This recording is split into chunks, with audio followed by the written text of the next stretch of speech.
Andhra Pradesh aqua రైతాంగానికి సరఘాతకంగా మారింది.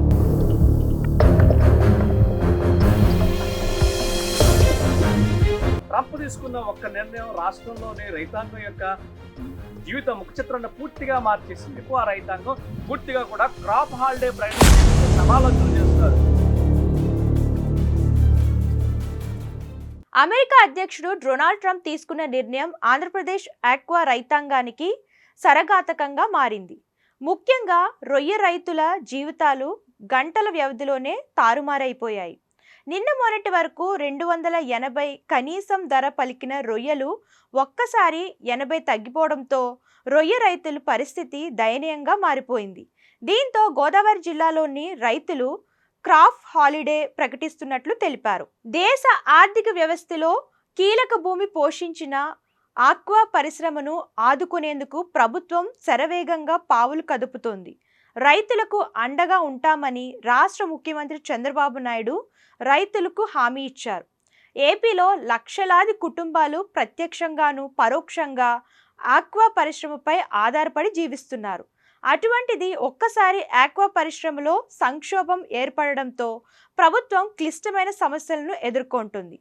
ఆంధ్రప్రదేశ్లోని పరిశ్రమలోని తాజా పరిస్థితి మా ప్రతినిధి శ్రీనివాస్ వివరిస్తారు. ప్రస్తుతం ఆక్వా పరిశ్రమ అంపశంపై ఉంది. రాష్ట్ర వ్యాప్తంగా కూడా రైతులు ఆందోళన వ్యక్తం చేస్తున్నారు.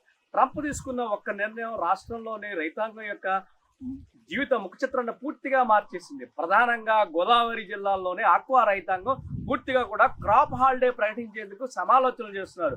రోడ్డెక్కి ఆందోళన చేస్తున్నారు. దీనిపై రాష్ట్ర ప్రభుత్వం కూడా పెద్ద ఎత్తున సమాలోచనలు చేసి రైతులకు మేలు చేయాలని ఆలోచన చేస్తుంది. ప్రధానంగా ట్రంప్ తీసుకున్న ఒకే ఒక్క నిర్ణయం అంటే ఏదైతే రొయ్య రైతులు ఎగుమతి చేస్తున్నారో ఆ రొయ్య రైతులపై ఎగుమతి చేసిన దానిపై 26% సుంకాన్ని పెంచడంతో పూర్తిగా కూడా రైతాంగం కుదిరైపోయే పరిస్థితి కనబడుతుంది. దీని ప్రభావం క్షేత్రస్థాయిలోని రైతాంగానికి నిన్న మొన్నటి వరకు 100 కౌంట్ ఉన్న రొయ్య ప్రస్తుతం 280 రూపాయలు ఉండేది. ప్రస్తుతం 200 రూపాయలు కూడా పలకన పరిస్థితి కనబడింది. దీనివల్ల ఒక టన్నుకు వచ్చి సుమారుగా రైతు సుమారు 80,000 రూపాయలు కోల్పోయే ప్రమాదం ఉంది. ఒక్క రైతు ఈ విధంగా కోల్పోతే రాష్ట్ర వ్యాప్తంగా 13 లక్షలు, అధికారికంగా 13 లక్షల ఎకరాల్లో ఆక్వా సాగు కొనసాగుతుంది. అందులో 6 లక్షలకు పైగా ఎకరాల్లో రొయ్య రైతు ఈ వ్యవసాయం కొనసాగిస్తున్నారు. పూర్తిగా కూడా వీరందరూ కూడా కుదేరైపోయే పరిస్థితి కనబడుతుంది. దీనిపై ప్రభుత్వం వెంటనే కూడా ఒక కమిటీని ఏర్పాటు చేసి అందులో 11 మంది సభ్యులను ఏర్పాటు చేసి వెంటనే నష్ట నివారణ చర్యలకు రంగప్రవేశం చేసినప్పటికీ కూడా ప్రస్తుత పరిస్థితుల్లో ఆక్వా రైతును ఆదుకునేందుకు ఎక్కడా కూడా మార్గం సుమూలంగా కనిపించడం లేదు. ప్రస్తుతం నిపుణులు చెప్తున్నట్లు ఫ్రీ ట్రేడింగ్ ఏర్పాటు చేసి ఆసియా ఖండాలకు ఇతరత్ర ఏదైతే సౌత్ కొరియా వంటి దేశాలకు ఎగుమతులు చేస్తే కొంతలో కొంత ఉపశమనం కలుగుతుందని చెప్తున్నప్పటికీ ప్రభుత్వం ఆ దిశగా ఆలోచన చేయాలంటే కేంద్రం నుంచి చేయూత కావాలి. కేంద్రం నుంచి చేయూత లభించే వరకు కూడా ప్రభుత్వ రైతులకు ఈ కష్టాలు తప్పేలా లేవు. ప్రస్తుతానికి ఎక్కడా కూడా రొయ్య రైతులకు సంబంధించి ఎగుమతులు దిగుమతులుగా ఎక్కడా సాగపోవడంతో రొయ్య రైతులందరూ కూడా దిగాలుగా వ్యక్తం చేస్తున్నారు. వేసవ కాలంలో పెద్ద ఎత్తున దిగుబడి వచ్చే అవకాశం కనబడుతుంది. ఈ అవకాశం ఖచ్చితంగా ఇది ఒక విధంగా చెప్పుకోవాలంటే రొయ్య రైతులకి ఇది సీజన్ గా చెప్తారు. ఒక్క పశ్చిమ గోదావరి నుంచే ఒక్క రోజుకి 1000-1500 టన్నులు ఎక్స్పోర్ట్ అయ్యే పరిస్థితి కనబడుతుంది. దేశవ్యాప్తంగా జరుగుతున్న 100% ఎగుమతుల్లో 90కి పైగా శాతం పశ్చిమ ఆంధ్రప్రదేశ్ నుంచే ఈ రొయ్య ఎగుమతి అవుతుంది. అటువంటి పరిస్థితుల్లో ప్రస్తుతం రైతులు పడుతున్న ఇబ్బందుల్లో వర్ణనాతీతంగా కనబడుతున్నాయి. నిన్న మొన్నటి వరకు రారాజుగా ఉన్నటువంటి రైతు నేడు దిక్కుచోని పరిస్థితుల్లో బతుకు కష్టం, భవిష్యత్తుపై ఆలోచనతో బతకడం కష్టంగా మారుతుందని ఆవేదన వ్యక్తం చేస్తున్నారు. ఇప్పటికైనా ఆత్మహత్యలే శరణ్యం అని పెద్ద ఎత్తున అల్టిమేటం జారీ చేస్తున్నారు. రాష్ట్ర ముఖ్యమంత్రి లేఖలకు పరిమితం కాకుండా నేరుగా కేంద్రంతో సత్సంబంధాలు ఉన్నాయి కాబట్టి నేరుగా కేంద్రంతో చర్చించి ఆక్వా రైతులను ఆదుకునే విధంగా కార్యాచరణ రూపొందించుకుంటే ఖచ్చితంగా ఆక్వా రైతు పూర్తిగా కొట్టుకుపోయే పరిస్థితి కనబడుతుంది. ప్రస్తుతం అంపశయంపై ఉన్న రైతును కిందకి దించే బాధ్యత చంద్రబాబు భుజస్కంధాలపై వేసుకుని చంద్రబాబు చతుర్థతో ఖచ్చితంగా ఈ రైతులు ఆదుకోవాల్సిన పరిస్థితి కనబడుతుంది అన్నారు. ప్రస్తుతం ఉన్న రైతులు ఏంటంటే ఆక్వా రైతు అంటేనే పెద్ద ఎత్తున ప్రతి ఎకరాకు కూడా సుమారు 5 లక్షల నుంచి 6 లక్షల రూపాయలు ఖర్చు అయ్యే పరిస్థితి ఉంటుంది. అటువంటిది ఖర్చులు ఏమాత్రం తగ్గకుండా వచ్చే ఆదాయం గణనీయంగా తగ్గిపోతే మాత్రం దాని ప్రభావం ఖచ్చితంగా రైతుపై పడుతుంది. కాబట్టి ప్రభుత్వం ఆ దిశగా ఆలోచన చేసి రైతులందరినీ సమన్వయం చేసి అదేవిధంగా కొనుగోదారులను ఎక్స్పోర్టర్లను కూడా సమన్వయం చేసి ఎవరికి ఇబ్బంది లేకుండా చూడాలని చెబుతారు. ప్రస్తుతం జరుగుతున్న అన్ని అంశాలపై కూడా చంద్రబాబు ప్రభుత్వం సునిశ్చితంగా పరిశీలిస్తుంది. నిన్నటి రోజున ఏర్పాటు చేసిన సమావేశంలో కీలకమైన నిర్ణయం తీసుకున్నారు. రైతుకు ఖచ్చితంగా మద్దతు ధర ఇచ్చే విధంగా ఎక్స్పోర్టర్లు సహకరించాలని కోరారు.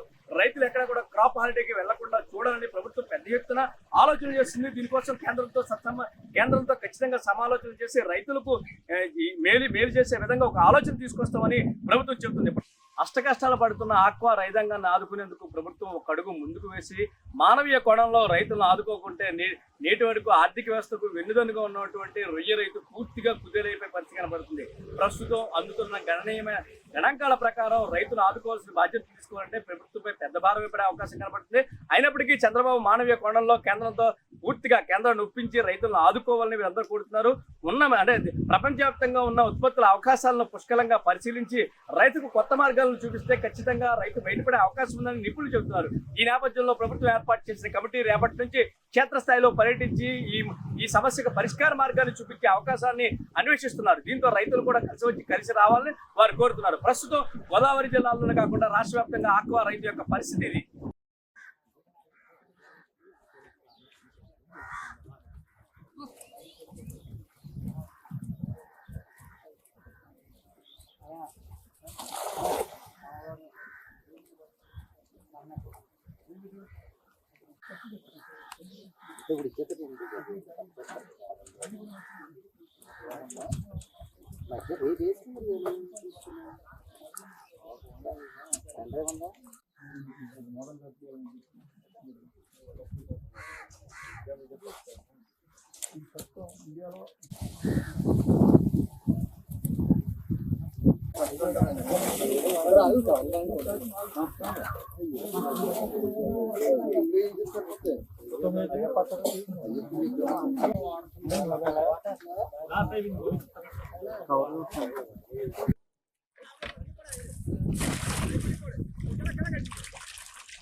కనీసం ₹1 కేజీ కూడా తగ్గించలేదు. ఇది మాత్రం విత్ ఇన్ సెకండ్ లో అక్కడ ఐవి రామరాజు గారు ఈయన రైతు. ఈయన కోరిక ఏంటంటే, కోరిక కాదు అలా చేస్తే బాగుంటుందండి, కోరిక అంటే మళ్ళీ ఏదో పెడసంగా ఉందనుకుంటారు. ఈయన చెప్పేది ఏంటంటే, ఎవరైతే ఈ ప్రాసెసింగ్ ప్లాంట్ ఎక్స్పోర్టర్లు ప్రెసిడెంట్ సెక్రటరీలు ఉంటారో కాదంటే మీరు అది ఎక్స్ప్రెషన్స్ అన్ని డెలిబరేట్ గా చెప్పారు. కాదంటే ఒకటి, ఏ ఇంట్రెస్ట్ అయినా బాగుపడాలని కోరుకుంటాం, ఎవడు వాడు సంపాదించడం మన ఏట్లేదు. కాదంటే వాళ్ళే సరుకు వాళ్ళకి ఇవ్వకుండా బ్యాన్ చేసేస్తాం. ఇది రాబోయే రోజుల్లో మనం తీర్మానం. జై భారత్ చీరాల ఆధ్వర్యంలో ఎంత మండు గంటల్లో కూడా ఆక్వా రైతులు తమ భాషలు నిలిపించడానికి మరి ఏదైతే ఇవాళ ఇక్కడ నిరసన కార్యక్రమం చేపట్టామో, ఇది ఏదైతే దానికి అవసరమైన ముడి సరుకులు కూడా సకాల సగం తగ్గిన కేజీకి ₹25 తగ్గించవచ్చు. మేతనే ₹1 కూడా తగ్గించకుండా ఈ రోజు ఒక దుర్మార్గం చర్యగా మరి ఫీడ్ ప్లాంట్లు కూడా తయారైనాయి. కాబట్టి ఆత్మహత్య సరిగ్గా లేకపోతే మేమందరం కూడా క్రాప్ హాలిడే ప్రకటించి మొత్తం ఆక్వా కల్చర్ ని రద్దు చేసుకునే కల్చర్ ఉంది. కాబట్టి ప్రభుత్వం వెంటనే స్పందించి సిండికేట్ వ్యవహారం వెంటనే అరికట్టాలి, సిండికేట్ వ్యవహారం వెంటనే అరికట్టాలి, ప్లాస్టిక్ ప్లాంట్ సిండికేట్ వ్యవహారం వెంటనే ఆపాలి. మరి గత 4-5 రోజులుగా అమెరికా ట్యాక్స్ అనే విధానంతో మరి కేజీకి ₹50 నుంచి ₹100 తగ్గించి మరి ఏదైతే రైతులను మోసం చేస్తున్నారో దాని మీద ఇవాళ మా రైతు సంఘం ఆధ్వర్యంలో పాలకొల్లు, ఆచంట, నరసాపురం నియోజకవర్గాలతో పాటు ఇటు ఈస్ట్ గోదావరి, మలికిపురం, అలాగే వీరవాసరం నుంచి కూడా అత్యధిక సంఖ్యలో రైతులు హాజరయ్యారు. మా విధానం ఒకటే, ఏదైతే సిండికేట్ వ్యవస్థగా తయారయ్యి ఈ ప్రాసెసింగ్ ప్లాంట్లు ఇప్పుడే కాదు, ఈ రోజే కాదు, గతంలో ఈ విధానం లేనప్పటి నుంచి వారు అనుకూలంగా ఎప్పుడైతే మన సరుకులు ఎక్కువగా వస్తున్నాయో ఆ రోజు మరి వెంటనే ₹10-20 తగ్గించేయటం, రైతుని ఆ రోజు నుంచి ఈ రోజు వరకు కూడా ఒక సిండికేట్ వ్యవస్థగా తయారైంది. ఆ సిండికేట్ వ్యవస్థను వెంటనే అరికట్టాలని, అలాగే గత సంవత్సరం కాలంగా మరి ఈ సంఘం కానీ మిగతా సంఘాలతో మేము ఎంత సంవత్సరం నుంచి పోరాడుతూ ఉంటే కనీసం ఇవాళ 50% 50 రేటు మన ముడి సరుకులు తగ్గినా సరే ఫీడ్ రేటు ₹25 కేజీకి తగ్గాల్సి ఉంది. ₹1 కూడా తగ్గించకుండా సంవత్సరం కాలం కాలక్షేపం చేస్తున్నారు. మరి ఇంత దారుణంగా రైతులు మోసం చేస్తూ ఇవాళ కనీసం కేవలం ఒక గంటలో అక్కడ అమెరికాలో ట్యాక్స్ విధించాడంటే గంటలో ఇక్కడ ₹50 నుంచి ₹100 తగ్గించేశారు. అంచేత ఏదైతే మొత్తం ఈ మోసాల బారిన మరి రైతుల్ని అనదొక్కుతున్నారో దాన్ని వెంటనే ప్రభుత్వం స్పందించి ఎవరైతే ఈ ప్రాసెసింగ్ ప్లాంట్ సిండికేట్ గా వ్యవహరిస్తుందో వాళ్ళ మీద చర్యలు తీసుకోవాలి. ఎప్పుడైతే ఈ సంవత్సరం నుంచి ఫీడ్ రేట్లు ఇలాగ ముడి సరుకులు తగ్గినా వాళ్ళు రేట్లు తగ్గించట్లేదు, వెంటనే ఫీడ్ రేట్లు తగ్గేలాగా వాళ్ళ మీద చర్యలు తీసుకోవాలని చెప్పి ప్రభుత్వాన్ని మేము కోరుకుంటూ, అలాగే ప్రభుత్వం కూడా తక్షణమే ఏదో నిన్న మన చంద్రబాబు నాయుడు గారు ఒక లేఖ ద్వారా తెలియజేస్తున్నారు. లేఖ ద్వారా అయితే మనకి ఇక్కడ రైతుల సమస్యలు తీరో, వెంటనే చంద్రబాబు నాయుడు గారు కానీ ఆ శాఖ మంత్రి అచ్చెన్నాయుడు గారు కానీ మరి వెంటనే ఆ కేంద్ర ప్రభుత్వంలో తక్షణమే ఢిల్లీ వెళ్ళి రైతులు ఇవాళ ఈ రాష్ట్రంలో ఆక్వా మిగతా స్టేట్లకు ఎవరికి ఇబ్బంది లేదు, ఏదైనా ఉంటే ఆక్వా వాళ్ళ మన ఇబ్బంది పడేది ఒక ఆంధ్రప్రదేశ్ ప్రభుత్వ రాష్ట్రమే. అంచేత రేపొద్దున్న రాష్ట్ర ప్రభుత్వానికి కూడా ఇబ్బంది ఉంది. కాబట్టి చంద్రబాబు నాయుడు గారు వెంటనే మేలుకుని ఈ రైతు సమస్యలు ఏదైతే ఉన్నాయో ఆ రైతు సమస్యలు పరిష్కరించకపోతే మేము ఆల్రెడీ క్రాప్ హాలిడే ప్రకటించాం. భవిష్యత్తులో ఇంకా క్రాప్ హాలిడే దిశగా చెరువులు చేసే పరిస్థితి ఉండదు. కాబట్టి తక్షణమే రైతును ఆదుకోవాలని చెప్పి మరి రేపు ఏదైతే మా మంత్రి రామానాయుడు గారి ద్వారా ఇక్కడ కూడా మేము రిప్రజెంటేషన్ ద్వారా మళ్ళీ మా ప్రభుత్వాన్ని కలుస్తాం.